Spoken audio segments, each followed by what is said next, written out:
ಏನು ಹೇಳು. ಅದೇ ಮೊಟ್ಟೆ ಇಕ್ಕಿ ಮರಿನೇ ಮಾಡಲ್ಲ. ಎಷ್ಟಪ್ಪ ಈಗ ನಿಮ್ಮವು ಪಾರಿವಾಳ 4 ಮೊಟ್ಟೆ ಇಡ್ತಾವ? 4 ಮೊಟ್ಟೆ ಇರ್ತಾವ ಆಲ್ರೆಡಿ. 4 ಮೊಟ್ಟೆ ಇಡ್ತವೆ ಆದರೆ ಮರಿ ಆಗಲ್ಲ. ಆಗಲ್ಲ. ನಾನು ಹೇಳೋದು ನಿನಗೆ ಅರ್ಥ ಆಗುತ್ತಾ ಇವಾಗ? ಯಾವುದೇ ಪಾರಿವಾಳ ಆಗಲಿ 4 ಮೊಟ್ಟೆ ಇಡಲ್ಲ. ನಿನ್ನ ಹತ್ರ ಇರೋ ಗೂಡಲ್ಲಿರೋ 2 ಪಾರಿವಾಳನು ಹೆಣ್ಣು ಪಾರಿವಾಳಗಳು. ಫಸ್ಟ್ ಕೇಳ್ಕೋಬೇಕು ನಾನು ಹೇಳೋದನ್ನ. ನಿನಗೇನು ಅನ್ನಿಸ್ತಾ ಇದೆ ಒಂದು ಗಂಡು ಹೆಣ್ಣು ಅಂತ, ಬಟ್ ನಾನು ಹೇಳೋದೇನು 2 ಹೆಣ್ಣವು. ಈಗ ನೀನು ಹೇಳ್ತೀಯ ನನಗೆ ಅವೆರಡು ಮಸ್ತಿ ಮಾಡ್ತವೆ, ಕ್ರಾಸಿಂಗ್ ಮಾಡ್ತವೆ, ಕಿಸ್ ಮಾಡ್ತವೆ ಎಲ್ಲ ಹೇಳ್ತೀಯ. ಹೆಣ್ಣು ಹೆಣ್ಣು ಜೊತೆಗಿದ್ರು ಸೇಮ್ ಗಂಡು ಹೆಣ್ಣು ಯಾವ ಥರ ಮಾಡ್ತವೆ ಅವೆಲ್ಲ ಅದೇ ಥರ ಅವು ಮಾಡ್ತವೆ. ಹಾಗಾಗಿ ನಿನಗೆ ಅದು ಅರ್ಥ ಆಗ್ತಾ ಇಲ್ಲ.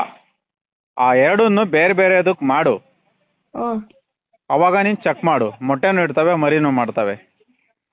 ಅದಕ್ಕೆ ಡೌಟ್ ಇದೆ, ಅದಕ್ಕೆ ಕೇಳೋಣ ಅಂತ ಫೋನ್ ಮಾಡಿದ್ವಿ. ಈಗ ಯಾವನ ಒಂದು ಜೊತೆ ಅಕ್ಕಿದ